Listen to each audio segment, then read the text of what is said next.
Y'all ready? Awesome. So ask questions if y'all have any. If y'all are brave enough to ask. Hi AJ. I have a question. Yeah, go for it. Yeah, and my girlfriend said sorry, and Yeah, she's tell her. embarrassed. Yeah, tell her not let it happen again. Okay, so anyway, cause you were saying like why like Gundams look so awesome. It's cause they're all like made of like cubes. Yeah, mostly, yeah. Yeah. So but there's something I noticed when I was like designing things Uh-huh. that I feel like if I repeat like one kind of language too much, I feel like it's becoming too like repetitive. Sure. So like, do you have any like thoughts on that, I guess? Yeah, I said it even when I was talking about it earlier, which is contrast. Mm, Like, you have to have contrast and unity. You have to have both. So um, if you only have triangles, you know, like, that's fine. But the problem is that they're all the same. yeah. Now I'm going to do the same thing. I'm going to just only make triangles, but I'm going to mix it up, and then you'll see the difference.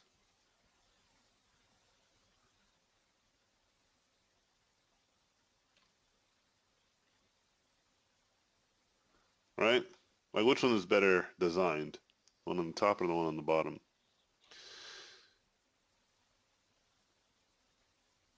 The bottom one.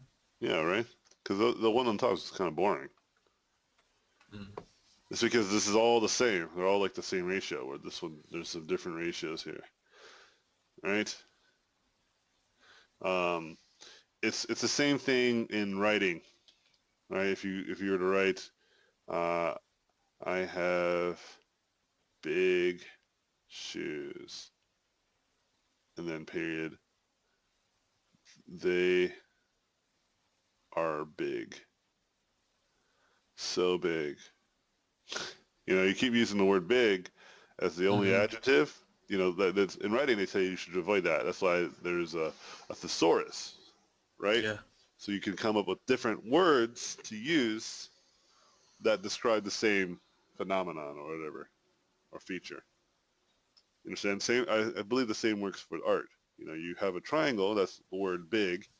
But if you keep using big, right, then it starts Mm-hmm. becoming, like you said, repetitive. But if you are aware of that, then you can prevent that, right? So if you look at, hold on, let me get some reference from something else. Langway, Warcraft, movie. Okay, that's for myself. But if let's go to my Pinterest,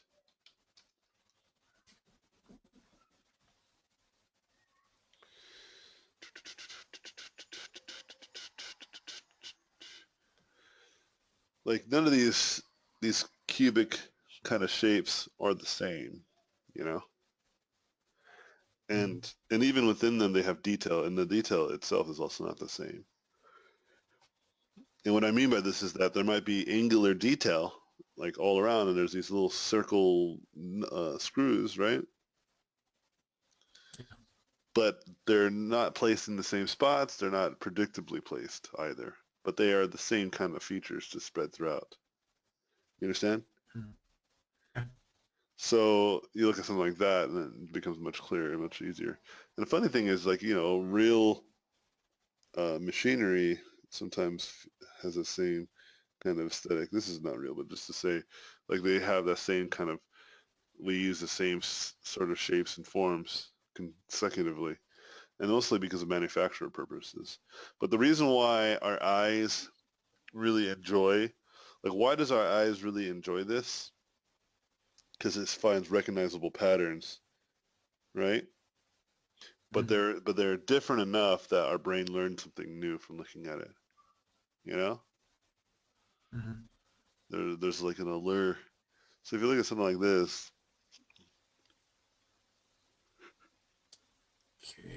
getting a little bit of delay. Yeah. Well, once it pops up, this is pretty crazy. It's pretty elaborate, but since all the shapes and forms are pretty similar, it's not too difficult for us to look at. I mean, as crazy Hmm. as it is, you know? Yeah. Um, but if it was crazy, like in terms of detail, like it had like all these like different parts and components, and it had like all this crazy shape language, then it'd be really hard to read, and we wouldn't like it as an image. You understand? Mm. And when things are too simple of a design, like everything's predictable, the same problem happens. We don't like it because it's just too predictable. You get it? Yeah. Um, yeah, so it's about contrast and unity, having both of those. But contrast is like the number one thing that I use. I use pretty much consistently. I love myself some contrast, where everything is just so different from everything else. But then I'll just like use like one feature that's like similar throughout. Mm. So good, these paintings.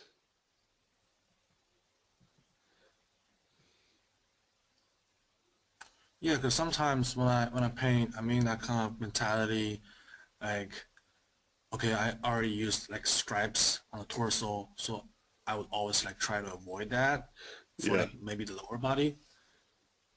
yeah, putting the stripes into the lower body makes sense, right? Because then at that point, what you've done is you've extended the concept. Like a different kinds of stripe, I guess. No, you can use the same stripes, just Mm. maybe angle them differently or put them in a different Yeah. position.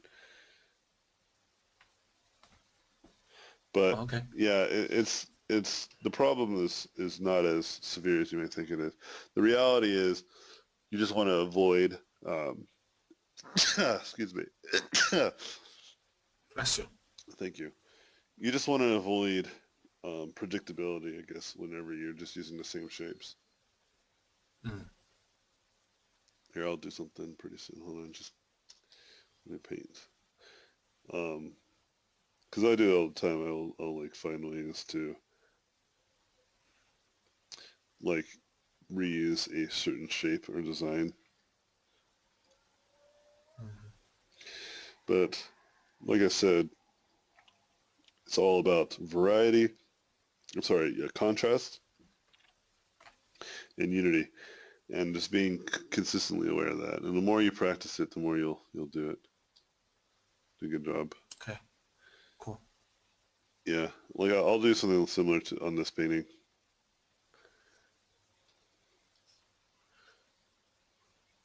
but I'll address it once I get there. But good question. Good follow-up question.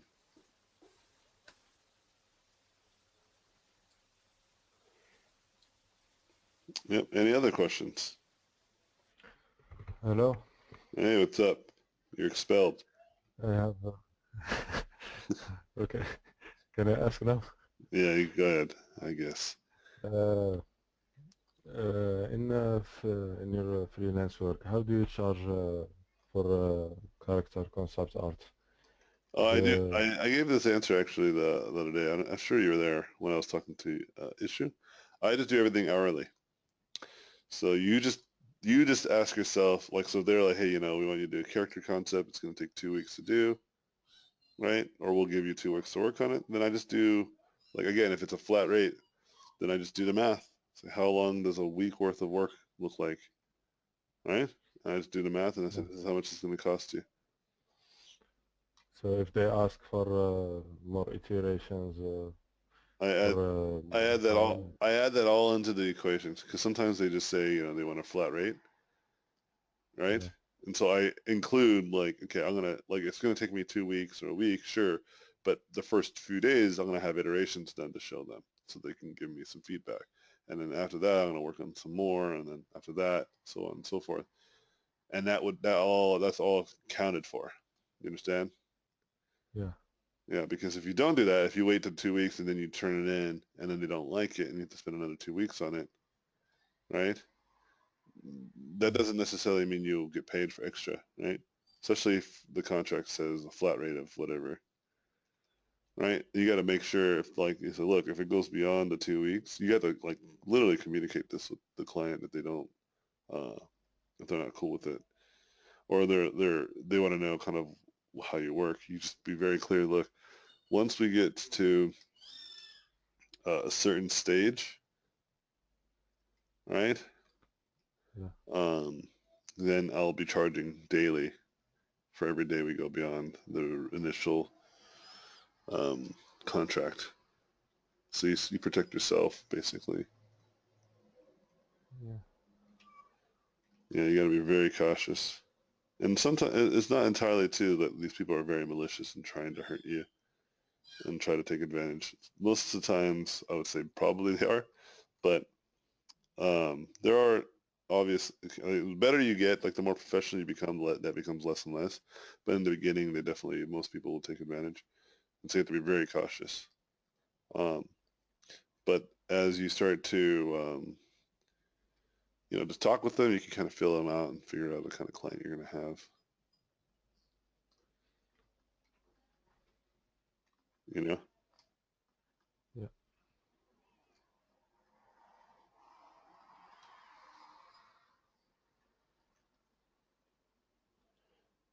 But yeah, like if I used to tell people to start around $30 an hour as a way to gauge, like you should be trying to make $30 an hour.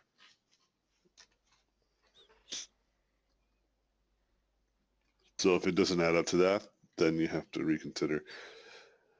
Like sometimes I get work and they're like, well, we could pay you $500 for this. So then I'm like, all right. And if I charge, let's say $50 an hour, then that's 10 hours of work. So I do like 3 hours in the beginning, give them some iterations, and then they look at it. I'm like, all right, great. And then I move on to the next stage, which is usually just painting it and making it look good so they can use it. Yeah. And then move on with my life. Okay. Thank you. Yeah.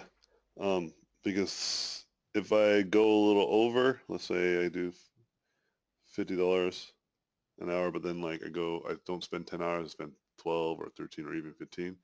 My rate I still make a good amount of money on that. But if you start working 40, 50, 60, or even 100 hours on something and you're only getting paid for $500 of it, you're getting really, really screwed. Because with that Yeah. time, it's actually more cost efficient just to make new portfolio pieces. Because sometimes you do the work, you can't even show it, right? Because they like have some sort of Yeah. contractual ownership of whatever the work is. Yeah. So it's like probably better just to keep making portfolio pieces and get better jobs than to work on a really crappy job where they're not going to pay you well and they're taking advantage of your naiveness. Yeah. And again, sometimes these people aren't trying to harm you directly. Maybe they just don't know that you're worth more than that. They themselves also don't understand the value of an artist, right? Yeah. But you should know the value of an artist because you are the artist.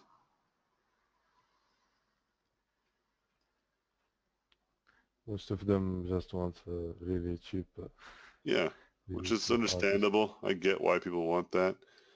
So you might have to be the one to educate them that that's wrong in a polite and professional way. Yeah, you see occasionally people online go like, "Can you believe this guy?" Putting people on blast. Some people deserve it. Other people, I'm like, it's fine. Just ignore it. Just don't take the job. The person wasn't necessarily trying to be like hurtful.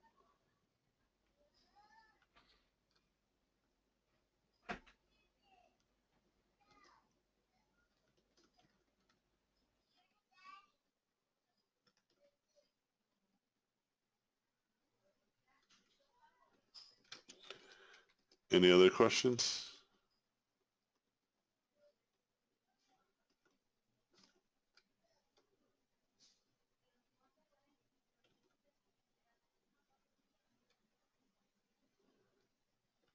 I know you can ask more.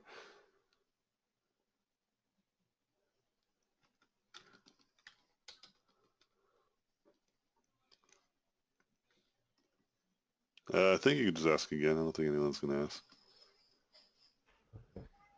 I have questions about design. How do you find the balance between an extreme design and a cheesy one? Because I notice sometimes when I draw something from my imagination uh, it doesn't make sense to most people, you know? Um, Give me an example. Like if you draw a monster, Uh-huh. if you go too crazy with your imagination, when people just want the regular guy with just two horns and an axe, you know, I see. cheesy design. Yeah, Well, the first thing is, you know, if you're doing it for yourself, like who cares? People don't really necessarily understand it. Like I do lots of stuff that nobody really understands. I'm constantly testing the bounds of what I can do and seeing if people yeah, like it or not, right? yeah, Um, but for those of you who are still struggling just to try to make a name for yourself at all, yeah, one of the things I would say um, is that whatever is easy to do is going to be easy to do. People like want to see like an axe guy doing a thing, because it's predictable. But yeah, um, what you can do is try to put the axe guy and have him have an axe, but then try to find a way to have that axe all of a sudden have a little bit more meaning, right? Like maybe have like attached to it is miniature axes or like throwing stars or some sort of new thing that axes aren't normally associated with. So I call this like kind of like the American Idol design effect, where the American Idol they don't, or like any of these talent shows really, not just American Idol, they don't really want you to sing an original song. Not because they don't believe in originality. A lot of these singers go and make their own living from original songs, yeah, um, but it's because they want to see your ability. And I think what happens whenever people start to sing the original songs, it's hard to kind of tell whether they're a good singer or not, or it's just a song yeah. that might be, Song is bad. yeah, the song might be bad, but their singing is good, and that might screw them up. Yeah, And so, but if you watch like a singer sing like a Justin Bieber song, but then the way that they sing it is like you hate Justin Bieber, but the way that this person's singing Justin Bieber you love, you know? yeah, And there's a lot of power there, right? Like, and there's a similar thing in art, which is fan art, like doing fan art that not only looks like fan art, you yeah, know, but it's like your own voice, like something that some people didn't consider doing, you know? yeah, I almost always encourage people to do fan art for that reason. It's a great way to get you to practice kind of concept art for someone else because it's not really your work, but you like put a twist to it. Because if you think about like the stuff I did for StarCraft, like I did um, the Zealot, yeah, redesigned it. Like that wasn't my design. That was someone else's design. But I redesigned it to make it more like a cinematic version, you know? yeah, And it's kind of like technically fan art, right? Like if I was like if I didn't work there and I'd say, what about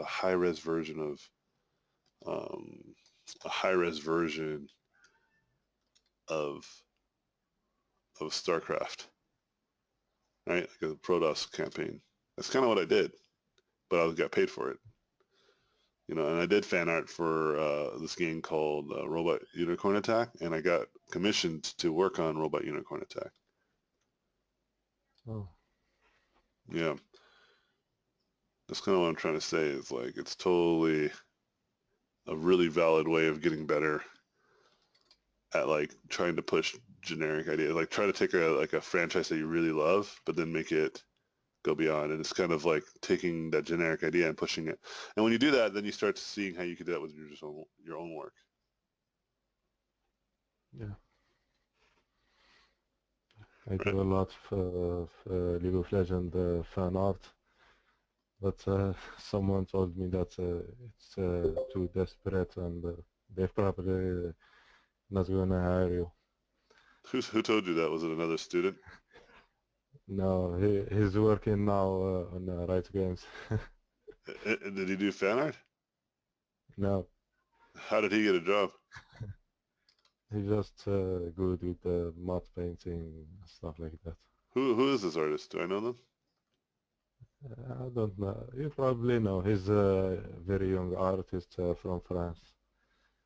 Oh yeah, what's his name? I think I might know him. Uh, Oh, uh, you don't have to tell me if you feel uncomfortable. Sorry, I'm like pressing. yeah, All right. Well, that person's wrong. You could tell them that I told them that.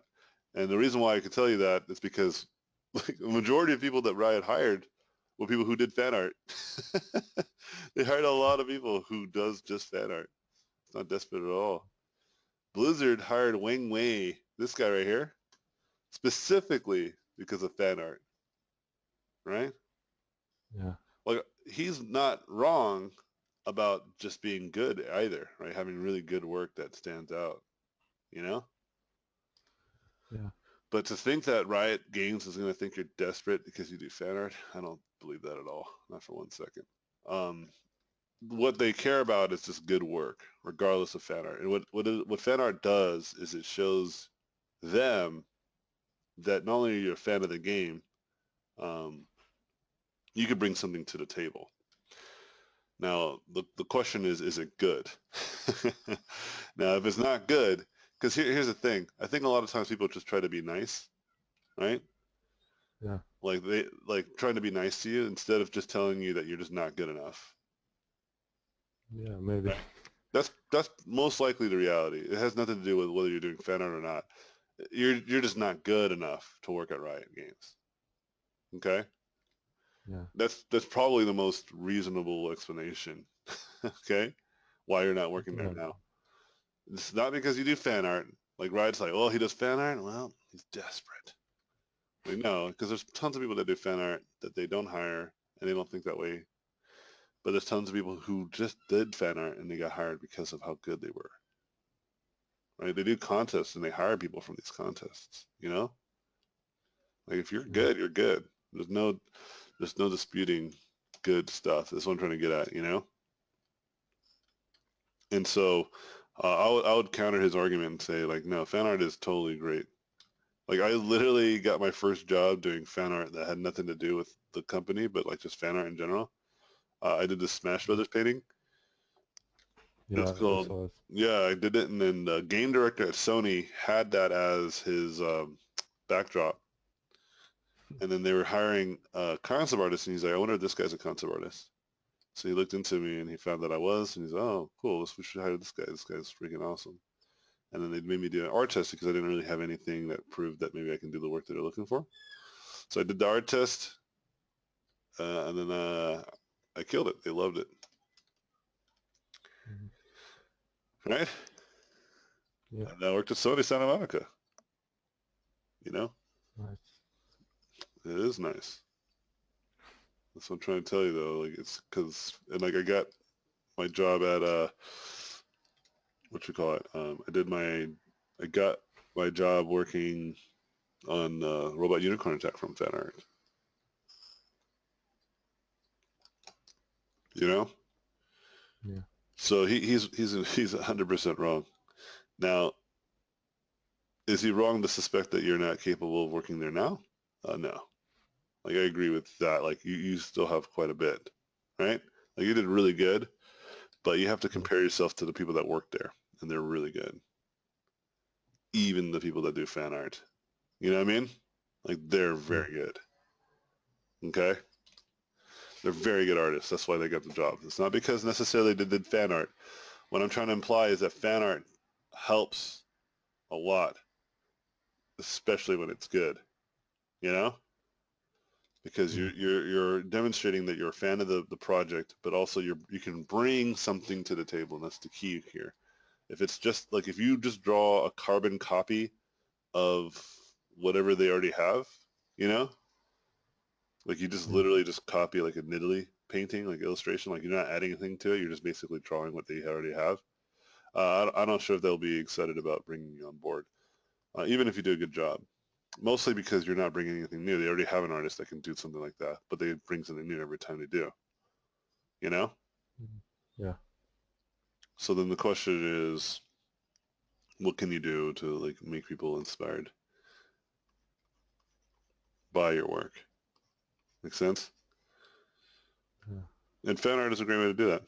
Like it really is. It's a great way to get people to understand or get a sense of your voice. What do you think about my skill in concert? Do you think I'm ready to take jobs? Oh yeah, absolutely. Now, will you be able to work for like the biggest and baddest studios? Probably not, Yeah, I know. right? But but can you work today? Yeah, of course. In fact, I believe that true to be true pretty much with everybody because there's all kinds of different jobs out there and for all different levels of artists. Okay, it's just the Yeah. only like the problem that I see usually with students is that they only look at like 3 or 4 companies and they're like, ah, I can never work. So yeah, maybe you can't work for Blizzard, but you can work at this small mobile company and then work your way up over the years, right? Like I applied for Blizzard like for 5 years straight, pretty much, and never got a job there. And I knew people that worked there, and they still couldn't get me in there. You know, I knew like the hiring manager, like he's a really good friend of mine, and he couldn't get me in. And when I stopped trying, I finally just gave up. I was like, you know what? I have a really good career. I don't need to work for Blizzard. You know, Yeah. they gave me a call. Like the few months after I've kind of decided, I was just like, oh, I'm probably just not gonna work there. And they're like, hey, you want to work here? I'm like, what? Oh, yeah. No, all right, great. And they put me on a Cinemax team, which is perfect for where I want to be. When did you notice you started getting job offers a lot of them? Because I barely got any. Uh, when I started getting better, like definitely when after I started working at Sony, that helped a lot. Yeah. But it's not like one day I woke up and I'm like, damn, no, I'm an amazing artist. It's a gradual, you know. It's a gradual turn of events. It doesn't happen overnight.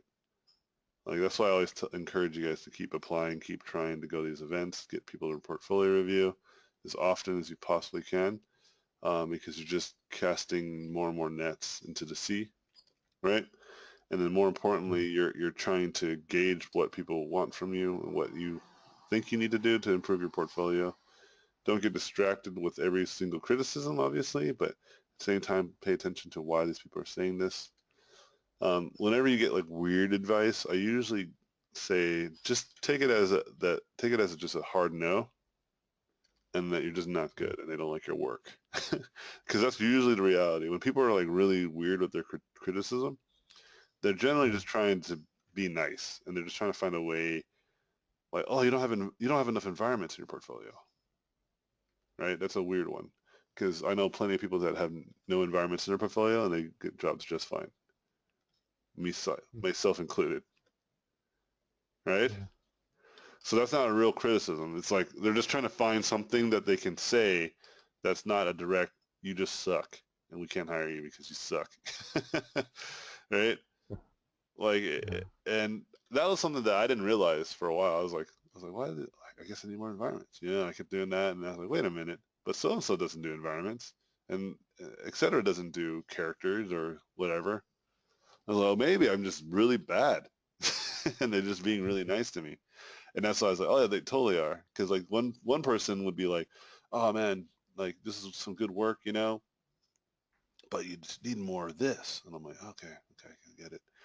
And then I'll show it to another artist, and they'll be like, oh dude, your anatomy is like so garbage, like it's really bad. Like your anatomy is like far off, and it's just like it doesn't. These aren't practical, and they point out to me exactly what it is, and I'm like, oh my gosh, you're right. And I was like, well, then why did the other person think that I was so good? I was like, maybe they were lying to me, you know, Yeah. because people are people. They don't want to hurt people's feelings. right? That's Especially when you're right in front of them.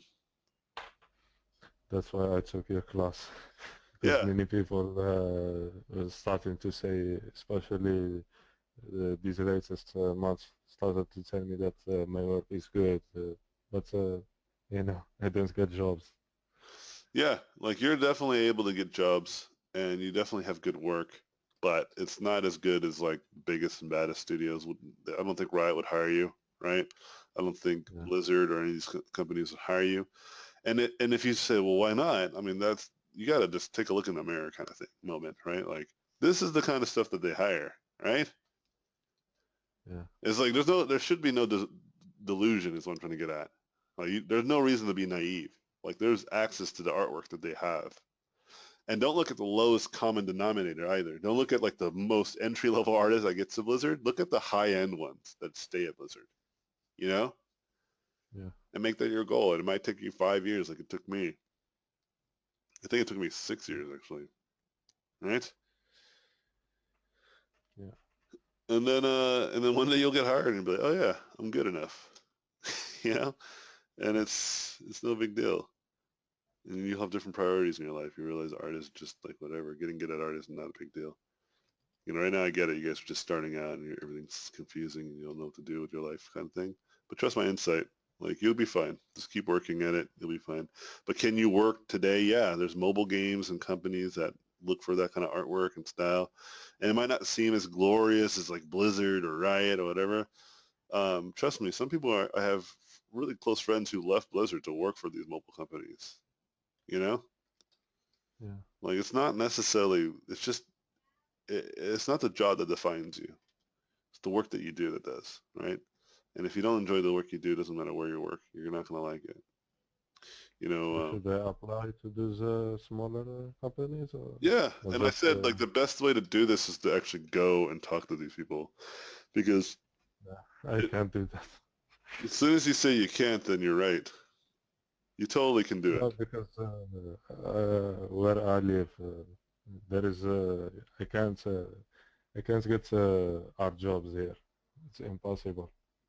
I have to fly or something. It's not impossible, bro.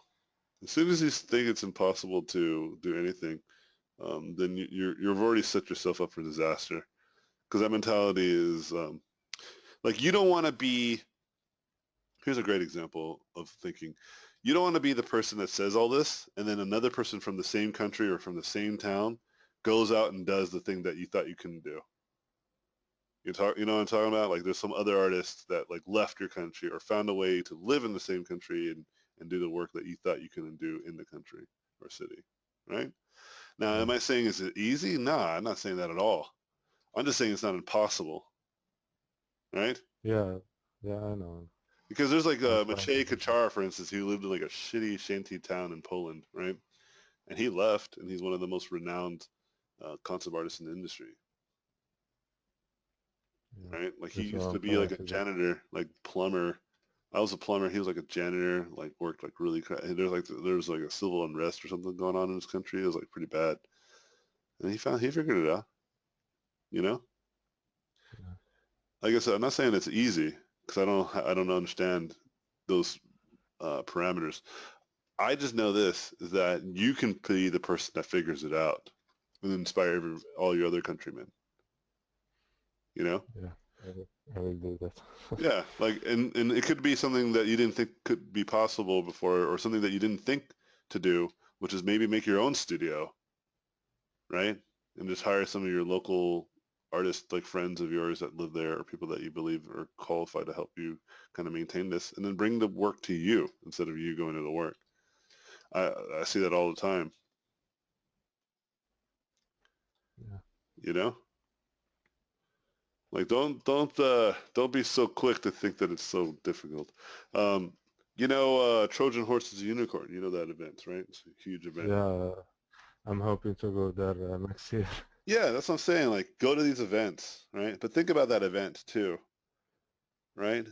Yeah, Like think about like, like what Andre did. Like he said, there's no event here. Let's bring it to Portugal, right? Who thought yeah, one of the biggest concept or slash art events in the world is in Portugal, right? Why not in the yeah, U.S.? Why isn't it here in the California, where an entertainment industry pretty much lives? You know, yeah, it's because Andre didn't want it to be here. He wanted it to be in his home country, and his home country is like fights him. You know, they're just like, "Fuck you, we don't care about this." Bunch of nerds. And like he's like, dude, you don't get how valuable this is. Like he really wasn't getting any support from his own country, and he still does it. You know? yeah, So don't be too quick to assume, right? Like you just said right there, there's like an event you can go to, you know, just save your money, like work that extra hour, you know, save that extra yeah, dollar, exactly. and just Yeah, go. And then maybe you show up, you show your portfolio, and you get all the insight, or maybe you get a job. I had a student that I thought was totally qualified to work. I was like, dude, you're like really good. Like you can totally get jobs. You should keep that. And I think he was doing stuff for Warhammer, but he didn't want to do that. He wanted to work like at a studio and all this stuff. And I was like, well, I'm not going to go to the Trojan horse. I got a ticket that was reserved for me, but I don't think I can go, you know? So do you want to go yeah, instead? Like for my stead, you have to buy the ticket. And he's like, no, I mean, I can't, like, I don't know where to stay and all this stuff. And I was like, well, there's some Robopencilers, like some of my students were going. So just reach out to them. I'm sure they'll be more than happy to accommodate. And he's like, but like, it's just, I'm not sure. Like, I don't have any money or whatever. And I was like, it's like, just get the money. You got the ticket. Just go. Just trust me on this. It's going to be great. And he goes. He shows his portfolio. He goes to like one of the after party because the ticket that I had was like the golden ticket, which allows you to have access to everything, right? So he yeah, goes to like the parties that have like a lot of employers there, and he hung out with the CG project guys, the guys who did Witcher, and he had a blast yeah, with those guys, and those guys had a blast with him. And they're like, "Hey, what do you do? Like, are you like an artist or like like do you work in the industry?" And he's like, "Yeah, I do this, and I'm an illustrator." They're like, "You know what? We're looking for a lot of illustrators." He's like come meet us at our booth or our area and show our portfolio or whatever. Give us your business card. He did that, and then literally right after the event, he messages me and he's like, "I got a job working on CG projects, next big thing, which is the card game that they just released, right?" yeah, And I was like, "Dope."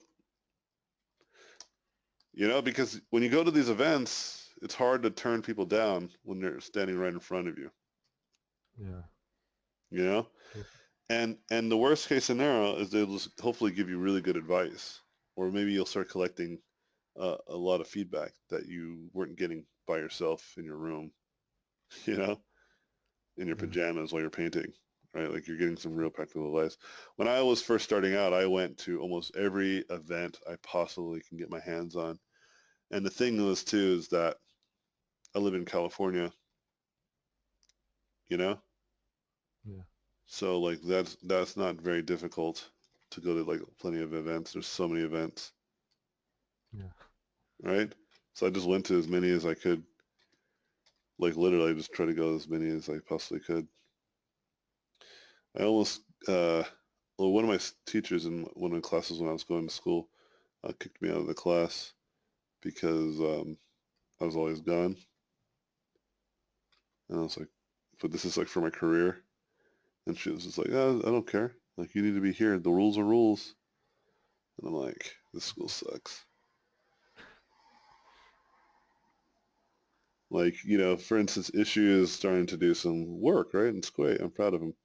So if he doesn't do the assignment well, I'm not going to be like, well, you know what? You can't never take a class of mine again.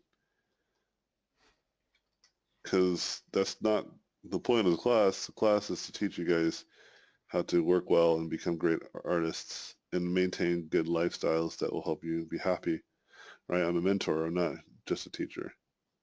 I'm not teaching you like like um, what to paint or how to paint. Only I'm teaching you how to learn how to become a great artist, how to be comfortable with the artwork that you do.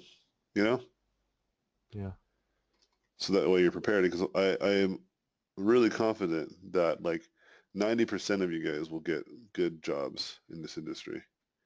Um, and so with that confidence also means I'm trying to prepare you guys for that success, because one day you guys will get it, and then you start asking yourself, I don't know if I'll be able to maintain this job, or I don't know if I'll be happy at this job, even though I got it. Nobody prepares anybody for success, right? And I'm trying to prepare you guys for that. So yeah, go to events, man, as many as you can. Yeah. I'll try to go there next year. Yeah, I'm saving money. try to save, dude. Seriously, I'm gonna try to go too. So I'm gonna try Yeah, to save money too. I hope we meet there. Yeah, I love meeting the peeps.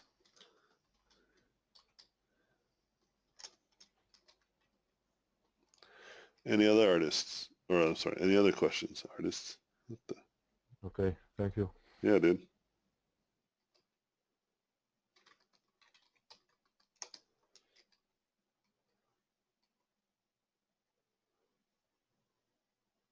Yeah, I had a question. Yeah, go for it.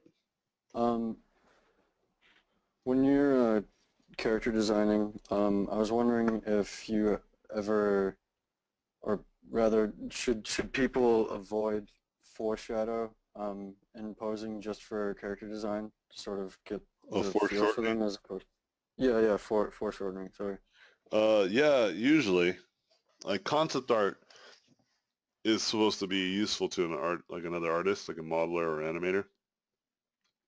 And so for a modeler, usually having the character posed in a very normal way is easier for them to kind of adapt with. And for an animator, you can kind of pose them, but then, the quality of the drawing doesn't have to be so good. It's just more about the poses. You're just designing poses. So like in animation, like a lot of these concept designers are designing for animation, they generally start their character designs in poses. Okay. And usually have them doing stuff, because they're not just designing the character, they're designing like the personality, right? Um, but something like for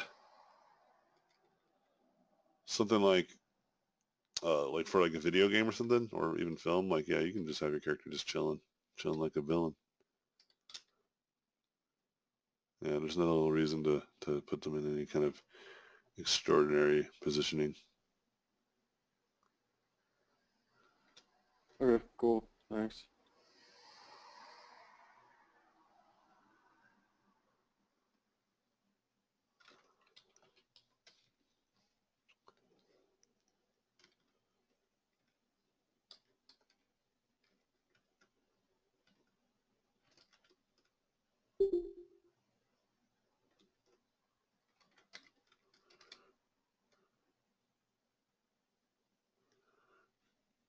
Any other questions? Hey, AJ. What's up, bud? Um, yeah, sorry, I just kind of disengaged from the conversation for my question because I was like thinking, and I went through like all my former drawings to look at like the design. I was just kind of thinking about it. But anyway, so I started like to try to do more 3D stuff because I used to do Cool. 3ds Max. Then I saw something about 3D code. I was like, this is pretty intuitive, so I started doing that. Um, so my question was basically when you do like the clay kind of stuff, do you use like a pen or do you use the mouse? What do you mean? I'm not sure what you mean. Uh, What, clay? so like the live sculpt thing, like the clay kind of thing. I pretty much use the tablet for the whole Use experience. a tablet. Yeah, Hmm. yeah. Especially if I'm sculpting. Yeah, absolutely. If I'm sculpting, Why? What's going on? Yeah, so I felt really it was kind of hard to like control the camera angles with the tablet. Oh yeah. I guess I'm just getting used to it because I used to do like 3ds Max and I use the mouse. Oh So yeah. It might just be just a time thing. The more time you spend in it, the better you'll feel. mm, Yeah, you could just be you could just be distracted based off of the you might have a new tool kind of frustration. Like mm, when I first jumped into 3D Code, I used it for like at least 2 or 3 weeks before I felt really comfortable with it. yeah, And the goal is to just learn how to just use it better and better. It was mm, not about making anything for the first few weeks. It was just about like just navigating in it. yeah. It's like the hardest part because it's like kind of boring. What, to navigate? Yeah, Oh, oh, you mean like learning all the just the nuances of the software? You mean that's the boring part?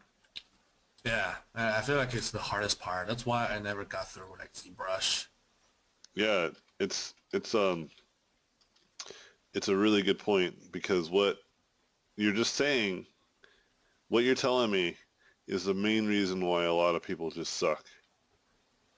Because they don't, it's not because they're like bad. It's because they don't jump to the next stage, Mm, right?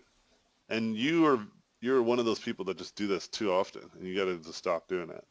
Because even in the earlier parts of this class, remember, you're just like, I don't like doing cloth. But then as you started doing it, you're like, oh, cloth's not so bad, right? yeah. It's like, so your personality type is kind of counterintuitive to learning anything kind of new, right, in the Mm. beginning. So you got to just know That's that about true. That's yourself. true. You got to just know that about yourself. And we talked about this. Remember, we had like a long lecture about it. And if you Yeah. can just get past that and just say, okay, well, like I know that I'm stubborn, so let's just keep going. Cure to stubbornness is just to keep doing it until you stop feeling having an Mm. unguided bias for something, right? So for instance, I'm not as good at the organic, and I even say, I tell people are like, well, is ZBrush better than 3D Code? And I say, well, no, I think they're just different. And if I had to say, like 3D Code, I think is hands down better in organic, or I'm sorry, hard surface. It's just so Mm-hmm. much easier to navigate and work with. But then like ZBrush, I feel like is super powerful organically, Yeah. right? But I was saying, but I don't know if that's entirely true because I haven't spent enough time. Excuse me. I haven't spent enough time in 3D Coat's organic sculpting to really kind of make that claim true. It's just every time I do, it doesn't feel as comfortable as I do in ZBrush. But I was Mm-hmm. getting some pretty reasonable things out of 3D Coat, even with as much discomfort that I may have had, right? Mm-hmm. So I was just kind of like, maybe I'm wrong on this, you know? But the only way to find out is to keep working with it. But the reality is I already know how to use ZBrush and I already feel good about it. So it's kind of like, well, it's fine. I'll just kind of slowly but surely keep dabbing at 3D Coat's organic sculpting. But whenever I want to Mm. just get to a reliable source, I'll just go straight to ZBrush until am, have concluded full-heartedly that ZBrush is unnecessary. Mm. You know what I mean? Right Yeah. now, it's not. ZBrush is quite necessary in my process whenever I do 3D stuff. Okay. Yeah, I had a student in the morning class yesterday who had a very similar instance. They're like, yeah, like I tried 3D Code's painting room, and it's just I don't know, I don't like it. I was like, do you not like it, or have you just not tried it enough? Because it's actually friggin' epic. He was like, oh yeah. And I did like a quick demo for him, and he's like, oh man, that's pretty cool. And I was like, yeah, dude. He's like, I didn't know you could do that. I was like, I know you did. I know you didn't know because you didn't try enough, right? And so then the next day, or that same day actually, he posted uh like right here, paint room is dope, man. Right? And he did this, and I was like, told you. Right? It's just sometimes it's Yeah. just a matter of just effort, Like, remember, do that equation. Like, how much effort have you put into it? And then does that justify your feelings? Because if you spend Mm. 7 years at it and then you still feel this way, then your opinion, your your perspective on it is more valued at that point because you do have some genuine experience now. You're not just saying it because of some sort of like unwarranted bias. You know, like, oh, I use 3D Max, man. I feel good in there. Yeah, well, 3D Max is not 3D code, so stop comparing. You know, and as soon as you start doing that, you'll start to be able to pick up any kind of new software and just feel good in it. Because you'll be like, okay, this is kind of weird, but it's only because I'm not comfortable. I haven't used this enough, so let me just keep using it until I feel comfortable. Mm. Yeah, that makes sense. Yeah, because then you can be like, I don't like this software because I just don't like it, right? Because there's a better software or the software I prefer. Mm. And you could say that with full confidence. You wouldn't say that with any kind of bias or stubbornness. Yeah. All right. Thank you. Yeah, because 3D code's awesome. It really is. Yeah, I know. I saw their like promotional video, and I was like almost cried because everything I learned in 3ds Max is basically just in vain. It's not in vain because you have some 3D tech. You still have that skill, and you can use both. It's not like you stop using 3ds Max for the rest of your life. You can use it still. You know, it's not going anywhere. So like, look, you Yeah. could do some cool stuff like this where you can. So I'm using all of the. Basically, I'm using my uh, tablet, right? Hmm. And so the right click lets me zoom in and out, right? Alt Yeah. right click, and then Alt middle click, and I mapped my second um, tablet button to the middle click, Hmm. and that's pretty much it. That's all I need, Okay. right? For navigation. Yeah. Yeah, and then if you press F, wherever you click, it pivots at that point. Oh. And then that alone just should make you feel way more comfortable in 3D code. If you're just spending like more than like 5 minutes trying to figure out your thing, you'll be struck. And then yeah, you can start getting in there and start. Oh yeah, right click, drag, changes the brush size, right? Hmm. Yeah, I know. I know this. This is pretty. Yeah. Yeah, you can do stuff like this. Just start creating this kind of. You can change the material to make the organic part of this look cooler. Oh, I pressed numpad 5. Actually, no. I stopped doing orthographic sculpting, or at least I try to stop doing it because I realized the proportions will get really weird. Why is that?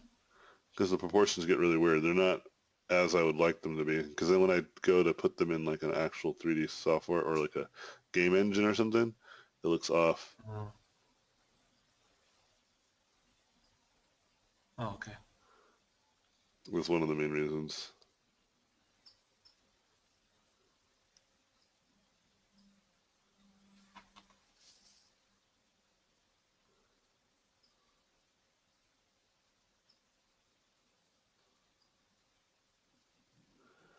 Right? So there's like this weird kind of alien dude.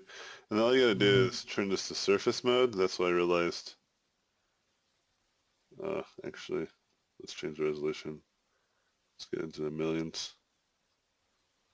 And then change this to surface mode. The then surface mode then acts like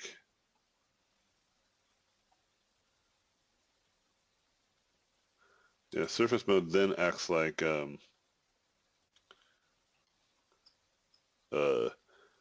ZBrush. So it's Hmm. not as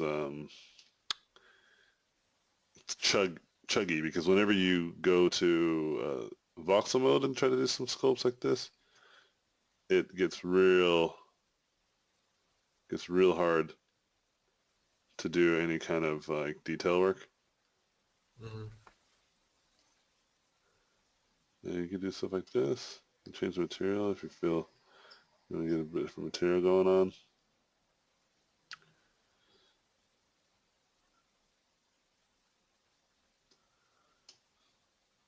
You can see how the cavity is going to be, which is pretty important. So it's the voxel mode being really slow. It's not my computer. Yeah, voxel mode because it's acting as three-dimensional pixels. That's why.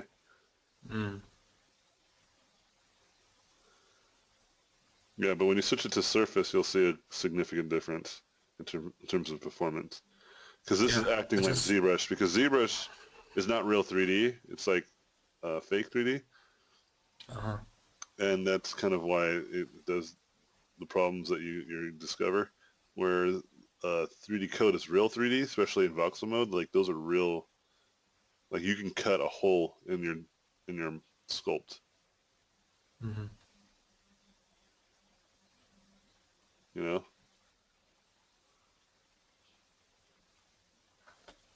Yeah, And this is really fast.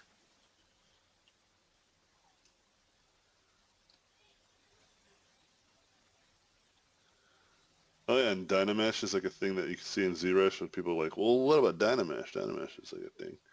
And I'm like, dude, 3D Code invented Dynamesh. And by the way, it's all it is just you click a button or click a check mark and it just does it automatically. So you don't have to Yeah, it's keep like automatic. yeah, you don't have to keep dragging and you don't have to keep dragging on the side. You just sculpt.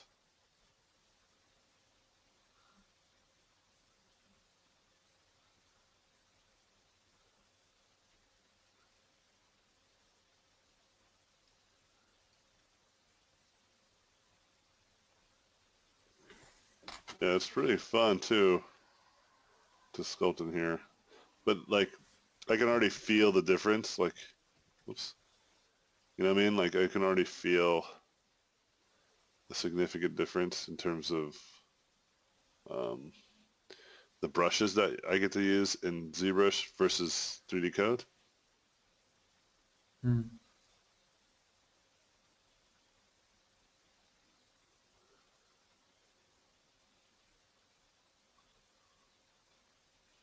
But the materials in here, because again, it's like using more of a more practical 3D software. Um, the materials are like freaking fantastic. They give you a real good sense of what you're getting in terms of the cavities, which is really Yeah. hard to do in ZBrush. And sometimes you have to do a lot of playing around before you can start to see what your cavities are going to be so that you can see like how the normal map's going to work. But with this is like you can totally see how the normal map's going to bake down, which is great.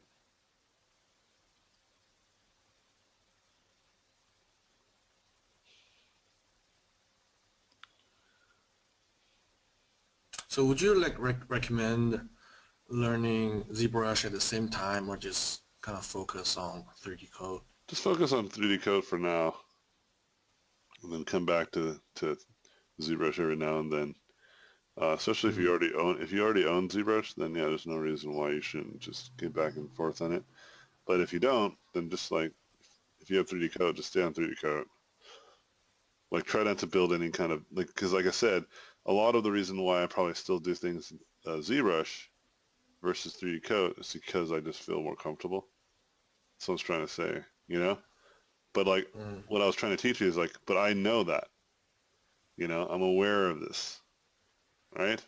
And that awareness um, doesn't make me shy away from learning more and more about what I can do differently in 3D code to make it potentially the only software that I use for sculpting all things. Because hard surface is pretty much hands down. I stay out of ZBrush. I only do it here. It's way better. Let's see what you can do here too is that you can turn this back to voxel. And I can try to get it to 20,000. And it's going to be real low poly. I'll try to do it again. All right. And so super low poly. I'm going to go ahead and do, let's do 5,000. Or no, 3,500 is fine. And then I can go ahead and bake it.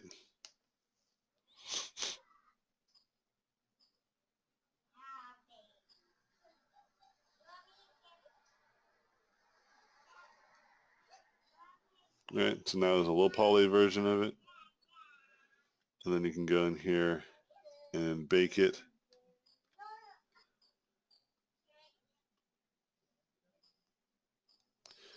And then turn it into a low poly model. And just go in here. Oh, dude, whoops. I'm gonna have to do this again.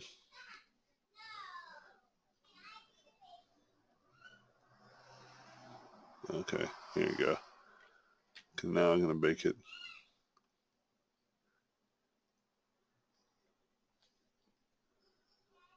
And then now I go to the paint room. And you can see like I can start to paint on top of this. Because this is like a low poly model. And it's pretty good. It's pretty fast. Go in here and do some fun stuff.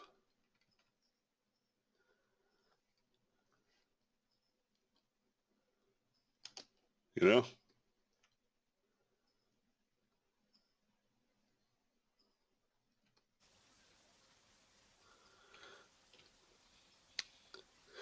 That's 3D coat in a nutshell. It's freaking awesome. Highly recommend it. Yeah, I'm gonna buy it. Right now I can't just use it at my company. Yeah. I don't have any of these. Yeah, I love ZBrush too, by the way. It's not just only 3D coat. I like Maya. Maya's a lot of fun. I like using Maya. My favorite 3D modeling package, just for modeling, hands down, is Silo. I love Silo. Just so quick. Yeah. So simple. I saw they updated their website too. Got me excited, but I don't know if they updated the software. Because it's like a freaking really old software, and they like pretty much abandoned it. Oh.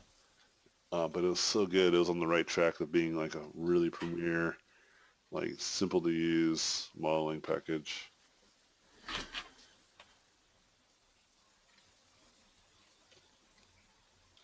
Yeah, but that's it. Any last questions before I send you guys out to the weekend? Thank you. Yeah, man, you're welcome. Oh boy. Oh, did I not put the zeros in front of this too? Okay, now I did. All right.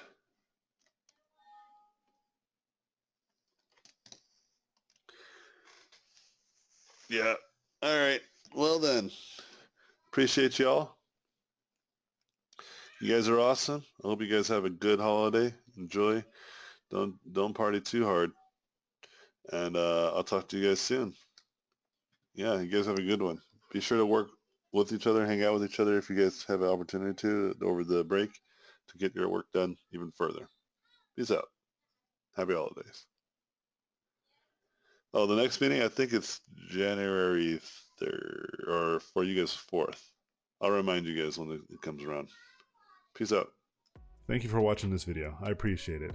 Please subscribe to watch more in the future. If you like the video, I would appreciate a thumbs up. If you like this content, you can go to my website, robotpencil.net, where you can find mentorships, tutorials, and a Patreon to get more exclusive content. Thanks again, and I'll see you guys in my next videos.